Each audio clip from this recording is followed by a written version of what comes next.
सनातन धर्म में आश्विन माह का विशेष महत्व है। यह महीना जगत की जननी मां दुर्गा को समर्पित माना जाता है। यही वह समय है जब पितृपक्ष और शारदीय नवरात्र दोनों मनाए जाते हैं। आश्विन माह के कृष्ण पक्ष में पितरों का श्राद्ध और तर्पण किया जाता है और शुक्ल पक्ष में पूरे उत्साह और श्रद्धा के साथ शारदीय नवरात्र की साधना होती है। इन 9 दिनों तक साधक मां दुर्गा और उनके 9 रूपों की आराधना करते हैं। कहा गया है कि नवरात्र की भक्ति से सुख, सौभाग्य और समृद्धि की प्राप्ति होती है और जीवन के सभी संकटों से मुक्ति मिलती है। शारदीय नवरात्र हर साल आश्विन मास के शुक्ल पक्ष की प्रतिपदा तिथि से शुरू होकर नवमी तिथि तक चलते हैं। 9 दिनों तक देवी दुर्गा के 9 स्वरूपों की पूजा की जाती है। मां शैलपुत्री, ब्रह्मचारिणी, चंद्रघंटा, कूष्मांडा, स्कंदमाता, कात्यायनी, कालरात्रि, महागौरी और सिद्धिदात्री। इन रूपों की भक्ति और पूजन से साधक की हर मनोकामना पूरी होती है और उसके जीवन में नई ऊर्जा का संचार होता है।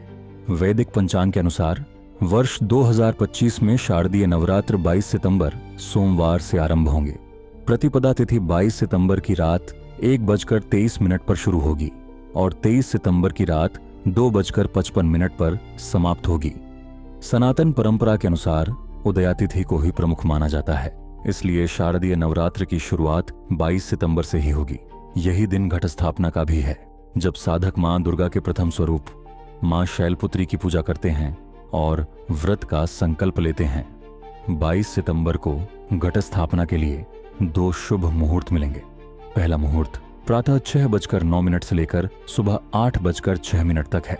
दूसरा मुहूर्त अभिजीत काल में 11:44 से लेकर दोपहर 12:38 तक रहेगा। इनमें से किसी भी समय घट स्थापना कर साधक मां दुर्गा का आह्वान कर सकते हैं। मां के कलश में विराजने के साथ ही नवरात्र की साधना आरंभ हो जाती है। शारदीय नवरात्र केवल उत्सव नहीं, बल्कि भक्ति, शक्ति और साधना का समय है।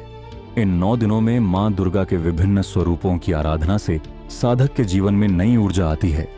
घर परिवार में शांति और समृद्धि का वास होता है। तो आइए इस वर्ष 22 सितंबर से आरंभ हो रहे शारदीय नवरात्र पर पूर्ण श्रद्धा और भक्ति भाव से मां दुर्गा का पूजन करें और उनके आशीर्वाद से जीवन के सभी कष्टों से मुक्ति पाकर सुख और सौभाग्य की प्राप्ति करें।